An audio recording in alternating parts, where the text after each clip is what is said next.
Good morning. Ipswich has so many beautiful places to paint. This is a little footbridge that goes over to the Ipswich River.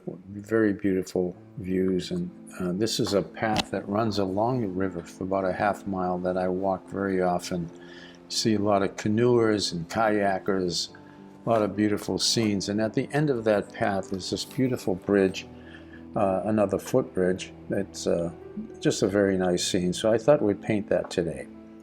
Okay, it's a nice scene, very bright, a lot of sun. Okay, so we'll do a sketch. Pick up the angle of that bridge. Okay. I'll let you watch me here.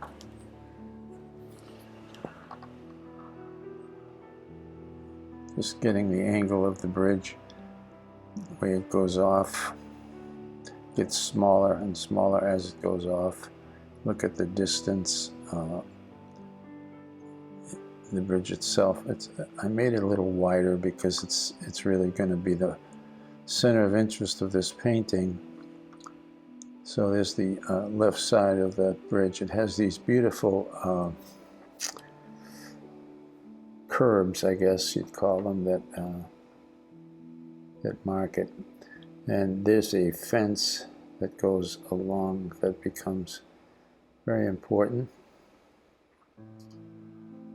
And the other side, it comes up and turns the corner of that bridge. Just take your time, sketch it out. It's a very loose, juicy painting, so you're going to do a lot of interesting things with color. But right now, you just want to get that. The bridge, as I said, is the center of interest, so you want to get that in there. All right, and next to the bridge is this very beautiful tree. You just want to, this is all a guide. When you do a sketch in watercolor, it's really just a guide for where these shapes are going to be. Roughly, you can change it and you'll see as I go along.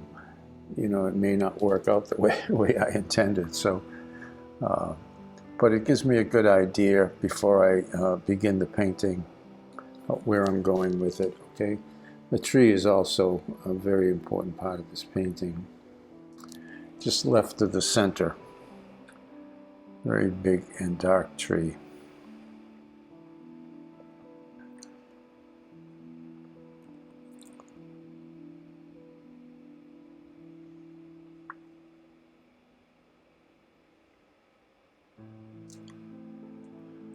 All right, there's a little sky peeking out there. Road across the front. All right, here comes the painting. There's a little sky, as I say, peeking out on the top. So I'm just going to put a little, this is Winsor blue, phthalo blue. They're both the same, so you should know that, okay? And now I'm going into my Aurelian yellow. I'm just going to put a patch of Aurelian yellow all the way across there. And let those mix. Forget about everything else, except the bridge. You got to save that bridge because that's the, going to be the white light of the paper, so you don't want to lose that. So this is just, mixing Aurelian yellow with the blue that I had down there. I put a touch of Winsor green in there, you can see. So this whole shape is just going to be a combination of Aurelian yellow and the blues. And think of it as layers, okay? You've got the very bright green in there. That's going to be Aurelian yellow. You can mix it with cobalt blue teal. You can mix it with phthalo blue, phthalo green, or Winsor green. Just, mix them up. There's a lot of different greens, and it's layers and layers, and the darker and warmer it gets, the closer it's going to get to you. All right, so we got a little gray on the pathway here. This is just cobalt blue and rose, maybe a little touch of raw sienna. All right, so I'm basically surrounding that bridge. You don't have to worry too much about it. If you study out the painting next to the bridge, there's some earth, some dirt that's coming down a little hill there. Just want to get that nice warm dark shape in there.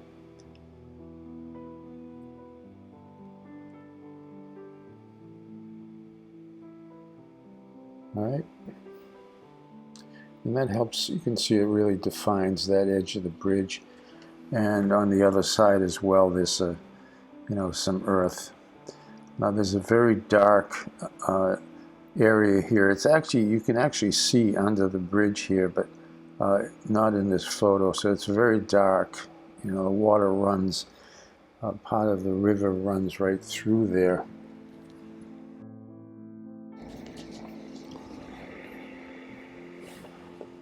So it's very dark. Just putting a little color on the bridge itself. It's a very warm kind of raw sienna. Yeah, just it's just the wood. And I kept it warm because there's a shadow on this bridge, and when the shadow goes on, it's very cool. So if you make the bridge warm, those shadows will peek out. All right. All right, so this is the other side of the bridge next to the tree. There's actually a shadow or something, I don't know, blowing from the tree, around the tree there, if you look at the photo. Getting all that in now, which is defining our bridge, So there's a tree right here, which is very nice.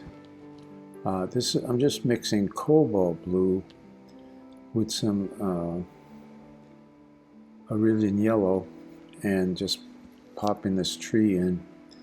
You can always go back and do more to these things. So I'm just getting it in I'm trying to get a sense for the whole scene myself, getting what goes where. It doesn't have to be exactly like the photo. So, the photo is just a guide, and what we're doing is interpreting it. You're not reproducing that photo, you're interpreting it. You're going to give your impression of what's there. So I'm just placing this tree. As I said, that's cobalt blue and Iridian yellow. The center of that tree is very dark. I added a little quin sienna and a touch of ultramarine, and I'm mixing it right into that green. I just wanted to go on, define that far side of the bridge. Let those colors all mix and give a rough idea of what this tree looks like. I may go back to it, I may not, see how it dries up. Not important. I can go back and redefine the whole shape of the tree if I want. All right, so we're going to do some spattering here. This is a really important part of painting. And what you're doing here is, just think of spattering as a way of placing paint on the paper and leaving wonderful holes and patterns. And you can actually paint. Once you master this technique, you can paint shapes, trees, whatever you want. But what we're doing here is basically throwing paint at the paper with a pattern that we can go into, and we will.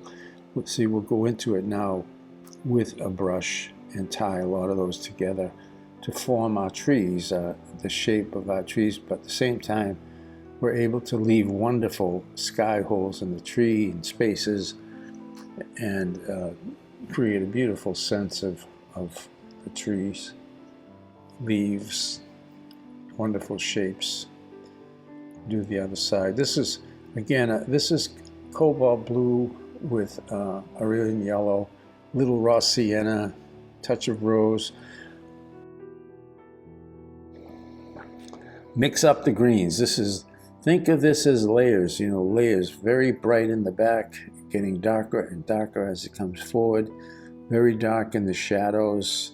So just get a sense for it. You can see here, I'm just, taking my brush and tying all that paint together, creating a sense of trees in the field. Okay. All right, there's some shadow, there's some dark area up against those rails on the bridge. And I'm putting a little sense of shadow in here now, but I'm going to get darker once I get a sense for where my tree is going. I'm going to put a dark shadow across that bridge. That helps define that little edge on the rail of that bridge.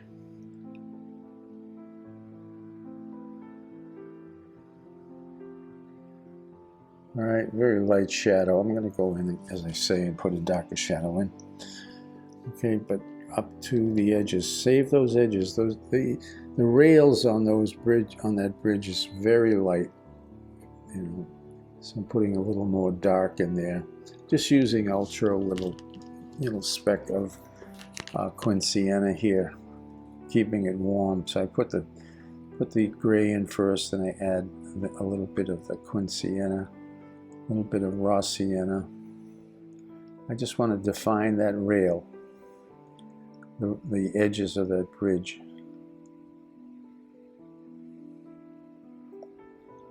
Okay, you can see I'm using my brush to really define it. And that leads you right in. And I'm just putting some horizontal strokes on that shadow to make sure that bridge sits down.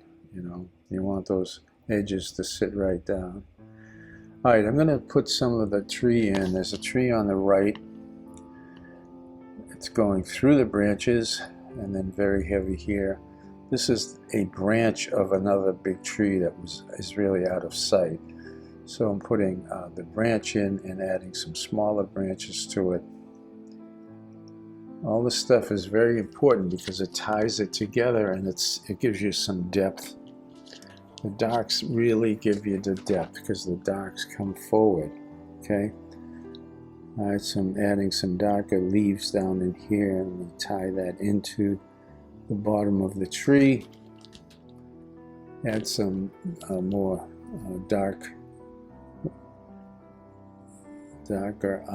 leaves and kind of vines. You know, everything's just growing everywhere out there. But it's wonderful, and it creates these beautiful shadow shapes, and we'll tie it all together. So there's leaves all around this tree, and it's tie it into the bridge itself.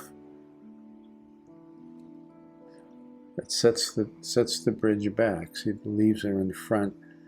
Okay, there's some greenery there.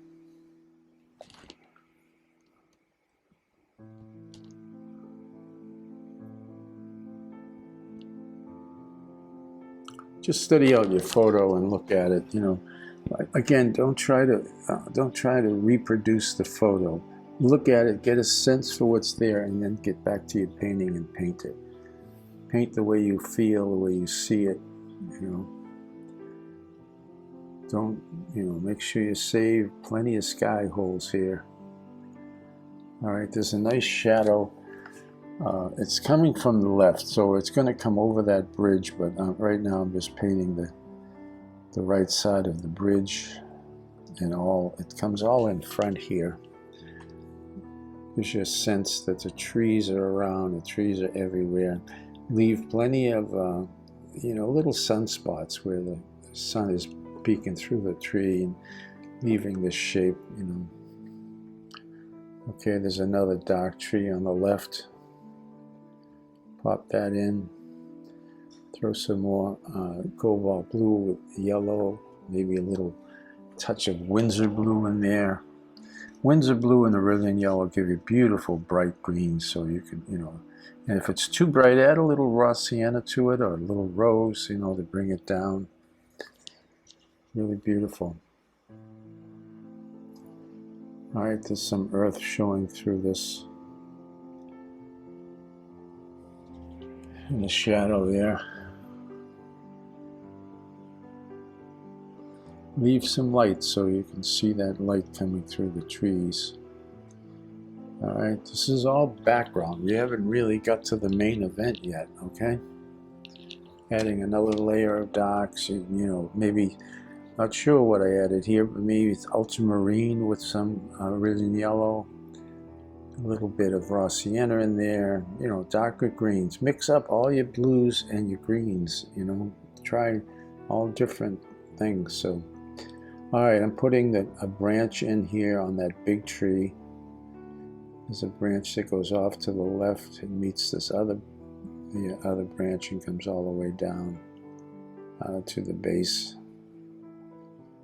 Another branch on this side, and this is ultramarine with quin sienna to get that black dark. But what I did was I mixed a lot of the green that I was using for the leaves. It was in my palette. I mixed that into the black, so there's a lot of reflection going on there, you know. And the tree is very dark, but it looks green if you're up to it, you know. So I'm adding green to it right here. I'm painting, actually adding the cobalt blue and Iridium yellow. I'm adding to it to make that sort of greenish black of these trees. All right, so get a good sense, and you know, take your time, spend as much time as you need to put some branches. These branches are hanging down. This one's coming up off the tree, but there's others that are coming down. So take your time and really, this is where you gain a mastery of the trees, which is wonderful, you know. The branches are always reaching out, you know, they're always reaching out, and there's always so many of them. I think I've said many times, you know, in class that, you know, one of the problems students have is they don't finish the tree, you know. They get so far and then they maybe get tired and stop. All right, I'm putting that shadow in now that I know where that big tree is, so there's a shadow going across the bridge, and that really helps to sit the bridge down, you know. A little shadow from the other tree, and there's shadow everywhere, you know. There's just everywhere. Just throwing some more shadow at it. Okay. You can see where that really helps.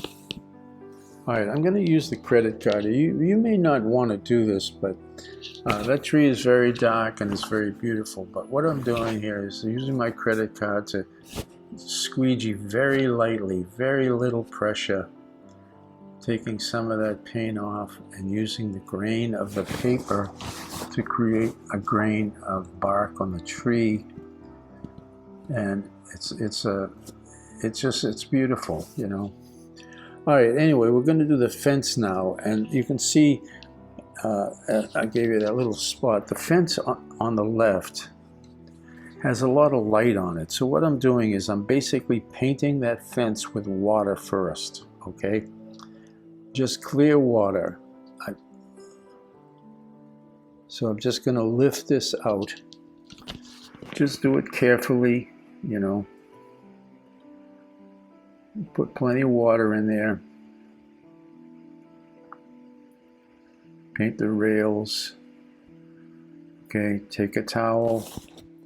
Pat the heavy water off first. Give it a few seconds of setup, and then just, you know, scrub it out, and there's your fence. Okay. Now we can take some dark and put in the dark rails.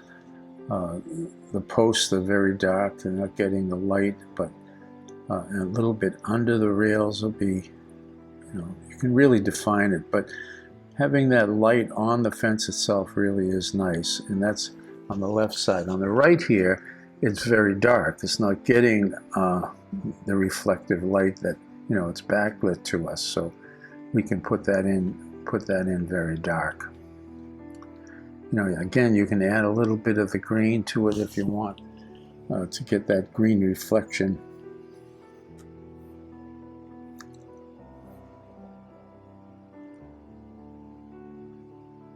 So the contrast of this dark fence on the right and then the light on the left is really nice.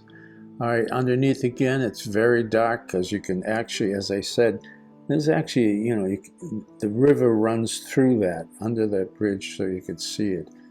All right, I'm going to add some people here. You don't have to do this, but I thought it, you know, just to make it a little more interesting, So I'm going to just sketch in a couple.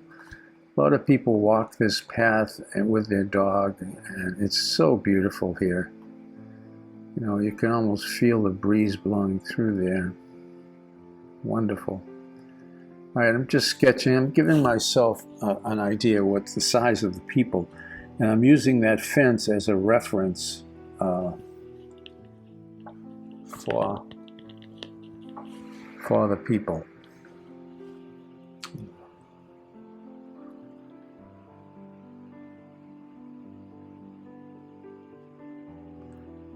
Okay, little head.